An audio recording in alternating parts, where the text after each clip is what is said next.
Yo guys, welcome back. Today we're going to be talking about all the drama involving this New York Rangers team involving players like Kaapo Kakko and of course big names like Gerard Gallant. Now after the Rangers got eliminated versus the Tampa Bay Lightning, we saw the fallout of that whole scratch of Kaapo Kakko in Game 6 and what that means for the Rangers going into the future. And with Kaapo Kakko being an RFA, it's been floated around and pretty widely reported that we could see an offer sheet involving Kaapo Kakko this offseason. But what will happen with Kaapo Kakko this offseason? Will he re-sign? Could he get offer sheeted? And what teams could potentially offer sheet him in the next few months? Watch till the end for all the latest trade rumors and all the latest news, and make sure you hit that subscribe button if you are new. 50% of you guys are not subscribed, so if you like trade rumor content, this channel is the place to be. Now, of course, with the Game 6 scratch of Kaapo Kakko that didn't exactly work out too well for the New York Rangers, there was a pretty big fallout from it, and we're going to look at a tweet here by Ryan Mead, the GOAT himself, who said this: I was waiting for this straight fire from Brooksy here.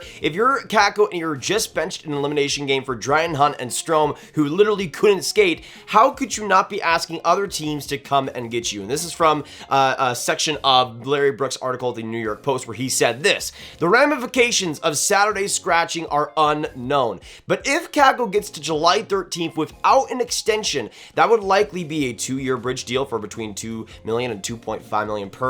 Then we'll have a pretty decent idea of what the winger made of all this, aka that scratch in Game 6. If it gets to July 13th, you could probably replace the number 24 on Kakko's back with a for sale sign. By the way, once it becomes inevitable that Kakko is going to July 13th, it'll be incumbent for GM Chris Drury to trade Kakko for a more immediate return as opposed to getting that with an offer sheet and what else. So with all this situation, Larry Brooks again speculating that we could see the situation go further into the offseason. But if it does go where Kakko is still fine and still going to sign a contract with the New York Rangers, it will be around that $2 to $2.5 million per. But at the same time, it looks more and more likely that we could see some exploration, maybe some offer sheets in this offseason. Now, here's the thing. We also got interviews from Gerard Gallant and Kaapo Kakko, and really most of the questions they answered were involving this situation. And we have a pretty good couple of Molly Walker tweets here where she said this: New York Rangers Gerard Gallant said the decision to scratch Kaapo Kakko was just about dressing the best lineup at the time. The coach added that he didn't feel the need to have a conversation with Kakko about it either. Now, I have some pretty big problems with it. Obviously, the way that Game 6 went, there was no chance that Ryan Strome or Dryden Hunt were better than Kaapo Kakko in those situations. Both of them were absolutely invisible, especially Ryan Strome, who ended up just being injured before the third period started and having to go to the locker room anyways. So it wasn't even the best lineup decision, and Ryan Strome in that game looked horrible. He looked absolutely invisible, looked like he couldn't skate, and I'd rather have a healthy lineup. I'd rather have a healthy player in there. You could have had Kaapo as a second line center instead and having Kaapo Kakko in that spot. Or even if you want to keep Ryan Strome, have him in the place of Dryden Hunt. In no situation was Dryden Hunt the better player, but again, that's the decision that Gerard Gallant made, which, especially considering how solid that kid line was leading up to that point and throughout a lot of those playoffs, I think it's really a punch in the gut for Kaapo Kakko for what he was able to provide and the energy he was able to bring for this Rangers team. Now, Gerard Gallant also goes on to say this: trying to win a hockey game, said the decision to scratch Kakko, just dressing my lineup. We love the kid. He's a good player and a good young player. And really, I mean, that's just deflecting. I mean, he's just saying how he's been good throughout the season and everything, but when push comes to shove, he just didn't trust Kakko in the lineup, which is pretty disappointing. There are some more tweets here from, of course, Gerard Gallant. Does New York Rangers coach Gerard Gallant see Alexi Lafreniere and Kaapo Kakko as top 6 players? 100%. We'd be disappointed if they're not. And that's also, to clarify, that's going into this next year. So I guess Gerard Gallant still sees Kaapo Kakko as a top 6 player next year officially, even though, again, Gallant trusted Kakko to be in that top 9 for pretty much the entire season, and to scratch him in that Game 6. It's pretty confusing to me if you have that trust in a player, and obviously he could say this and not have the trust behind scenes, but if you have that trust in a player that he's going to be a top 6 guy, and your job is to still, even though you want to win, still be developing these younger players, it makes little sense to just scratch him him outright. At least just have him on the fourth line. He's a pretty great energy player to have on a fourth line.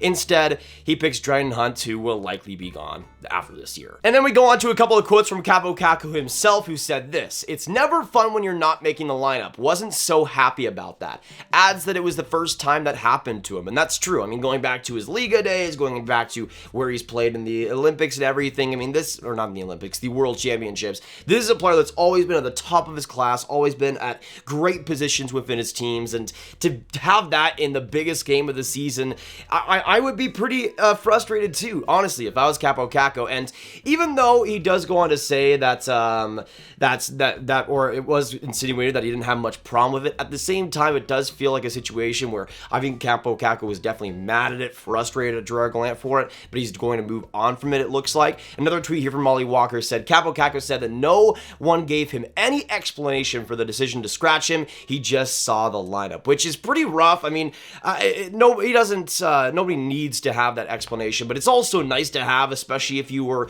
in that top 9 for the entire year, if you're looked at as a pretty great up-and-coming player. I think Kaapo Kakko and really anybody in that situation deserves to have some sort of explanation, but it also does show that for Kaapo Kakko to move on like this and not make as much of a tantrum, it means that he's pretty mature at this stage and is becoming that pro type of player. There are some more tweets here as well. Kaapo Kakko said the way the season ended for him will definitely give him motivation to prove he belongs in the lineup going into training camp. And just looking at everything in the way that Kaapo Kakko has responded, I mean, with all the questions that he was given regarding that scratch, it could have been easy for him to just go out and say, "Oh, I hate this team. I want to go out and I want to prove them wrong," and like I just totally disagree with the decision by Gerard Gallant and how horrible it was. But he just goes out and say, although he was mad about it with Gerard Gallant, that he's still going to use it as motivation to be better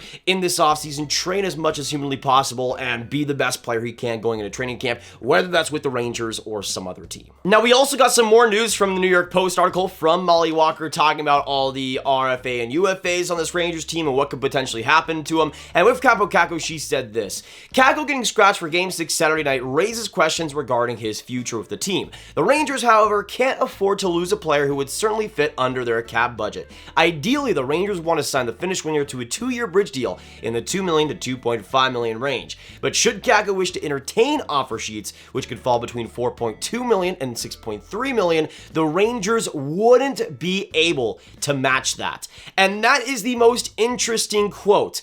If in between those ranges, if it's in between that, even as low as $4.2 million, the Rangers will not be able to match that, and the team offer sheeting him will be able to get him. And I'm just saying, if I'm a team out there, if I'm like a team like Vancouver, or even like a team like, maybe not Montreal, but you know what I mean, like a team that's looking for a young scorer on that top 9, and you could get him for $4.2 million, to me, that's the type of offer sheet you might want to give up. And if the Rangers aren't able to match that, it would make sense with their current cap situation. So I feel like this is great news for teams that need a potential young player that they can just pick off and sign to a pretty decent deal. And at $4.2 million, although it might be an overpay for the last couple of years, if he's able to go off this Rangers team, get a great opportunity, and truly get great power play time, to me, Kaapo Kakko could definitely be worth that contract, and I could definitely see a ton of teams really wanting him. Now, there was also these string of tweets from Phil Kotcher talking about this situation and talking about Elliot Freeman's thoughts on it from the 32 Thoughts podcast. Definitely check it out if you haven't. But Elliot Freeman said this: I think the number one thing here is, where are we going with Kakko here? When he was scratched, my phone blew up. Teams are going to be going after this guy. They're going to be asking about him. As for the next quote, I had people throwing offer sheets at me saying this team liked him and that team liked him. I think his future immediately leaps to near the top of the list. Are the Rangers still committed to him, and is he still committed to them? I think that's going to be the big question. So a couple of really interesting quotes on Kakko, and again, confirmation from Elliot Freeman that we're already getting interest just a couple of days after the Rangers were eliminated about potential offer sheets. And to me, that's absolutely insane. It shows the potential that teams still value with Kaapo Kakko and the potential he still has in the NHL, which I I think is still very, very high. And to me, if he goes to a different team, that might just be what's best for Kaapo Kakko, honestly. It feels like this Rangers team doesn't give him the proper development from day one, at least. And I think that's really stunted his growth. Even though they do give him some opportunities here or there, it doesn't feel like the development side of things has truly been worth it for him. We've seen some of the same struggles with Alexis Lafreniere during his time with the Rangers. To me, if he goes to another team out there, if he goes to a team like Montreal or a team like Vancouver, or a team